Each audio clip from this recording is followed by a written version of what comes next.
Tetris Effect Connected has just announced the details about a beta test version for the next release of the game, which is available on multiple platforms and contains a couple big new features I'll be going over in this video that I was able to try out in an early preview with some of the best Tetris players in the world. So here's what's exciting about the beta. Since launch, Tetris Effect Connected has previously only been available on the Xbox One, Xbox Series X and S, or on PCs through the Microsoft Store. But the beta, which is running from June 23rd to July 5th, will be a free download for not just anyone who already has Tetris Effect Connected, but also anyone who has the original Tetris Effect through Epic Games or the PlayStation 4. So this will finally be the first time that it's available on those platforms. It's also going to be released on Steam for the first time as well. More details can be found on the website. So the big flagship feature being rolled out in the beta is the addition of private rooms and full cross-platform play. Once a host creates a room code, up to 8 people can use it to join a lobby, where everyone can sort themselves into players or spectators. Once 2 players confirm they'd like to play, the game starts, and then everyone else can join in as spectators and watch along, with the choice of 4 different cheer emotes to post on screen during matches. The nice thing about this is that it not only allows groups of people playing with each other to all stay connected and follow along with the action even when they're not currently in a game, it also allows people to play with each other cross-platform. Previously, you had to be friends with somebody on the same platform in order to send them an invite to play a match, but now with the room codes, you can send an invite to anyone. It gave me the ability to easily connect with groups of other beta testers and try out some of the new features within the game modes themselves. For instance, Classic Score Attack is getting a big upgrade. It used to be based just on the NTSC version of NES Tetris, which is used in the Classic Tetris World Championships. But now there's an option to choose PAL NES Tetris, which is used in the Classic Tetris European Championships. On the surface, the two games look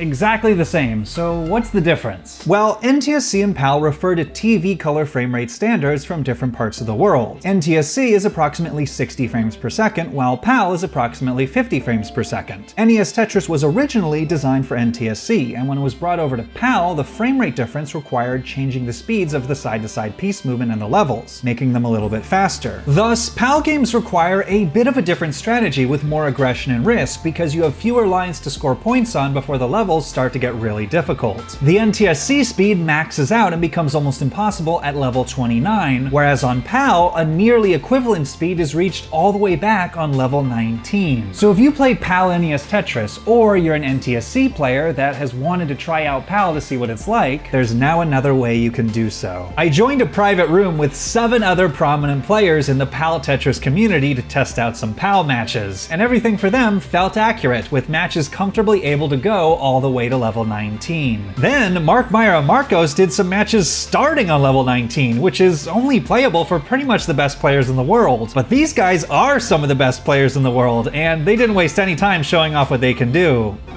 Textbook play, let's go. Oh, perfect clear! Are you kidding me? GG's. I'll do a Tetris here. Yeah, let's go. Okay. Tetris! Yes! Afterwards, the group also played some games of Secret Grade, where the goal is to create a diagonal row of holes traveling across the board. This is incredibly difficult with Classic Score Attack's random piece RNG. Oh, Forrest.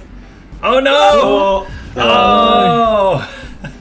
Another big addition is a slow mode for zone battle. As a refresher, this mode is based on the zone feature in Tetris Effect, where you can stop time to clear as many lines as possible for bonus points until you reach the top or your zone meter runs out. Within zone battle, you can send extra big attacks of garbage lines to your opponent through the zone, depending on how big your zone charge was, how many lines you clear, and how many additional tricks such as T-spins or Tetris line clears you perform while in the zone. To find out about the slow mode, I reached out to Kibibite, one of the top players in Tetris Effect, who is also part of the early testing group. He's achieved a Curbtris, which is a 21-line zone clear in all 27 levels of the original Tetris Effect journey mode, and even uploaded a comprehensive YouTube tutorial on how to get Curbtrises. So how do you approach practicing zone battle?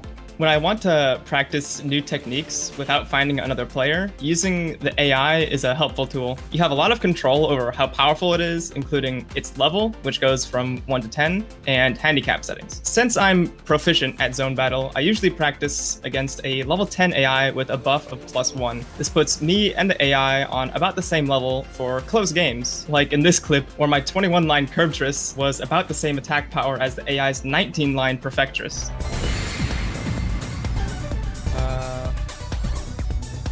There we go.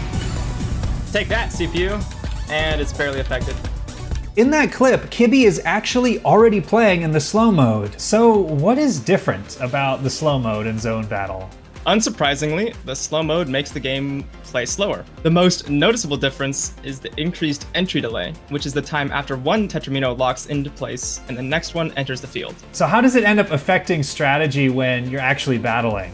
The overall slower game speed makes the game more tactical. You have more time to think even when playing at your top speed, so each individual piece placement carries greater weight, which I think puts an emphasis on efficiency. For example, letting a T Tetramino go to waste instead of using it for a T-spin double feels more impactful. It also causes mistakes to be even more deadly, since you'll have less time to clean up your stack. This is something that surprised me because I would have assumed based off a name like slow mode that it would have made the game easier. But in fact, in certain situations, it can actually make the game harder. When I tried it out, I realized that the delay before I would get the next piece meant that I couldn't just spam pieces to the side as fast as possible when waiting for a specific piece. I had to use what was given to me or else I would run out of time to counterattack.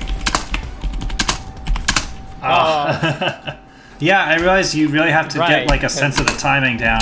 I was playing against Beast and Shen from World Puzzle League in that game, so I would have been outmatched regardless, but for two higher level players, the slow mode basically acts as a natural speed limit to the game, ensuring that after a certain point, one player can't overpower the other with pure speed alone. Afterwards, I joined up with some other top zone players to hang out in a private room for some games in the connected modes. In the rooms on these modes, since you have 3 or 4 players going at once, the number of spectators is limited to 4 or 5, but you can still have the same amount of up to 8 people participating. I was a spectator for this game featuring Kibby Bite, Kirby 703, and Light Rod versus the Zodiac bosses. And incredibly, on the very first stage, this happened. I can get 20 actually. I'm ready for 20.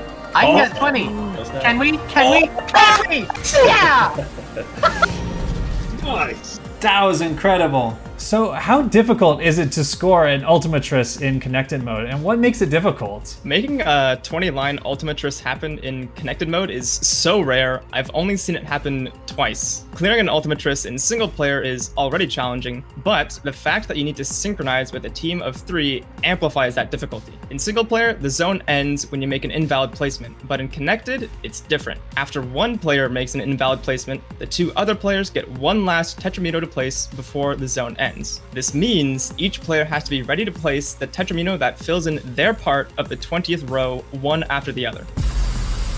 Along with all these changes, there will be additional tweaks and improvements based on the results of the beta. One of the biggest things I'm looking forward to is seeing how streamers are going to be able to utilize private rooms. It's now going to be super easy to instantly play matches with viewers on stream, and even host King of the Hill style events and give commentary as a host on matches between audience members. So thanks for watching, and be sure to check out the beta when it comes out.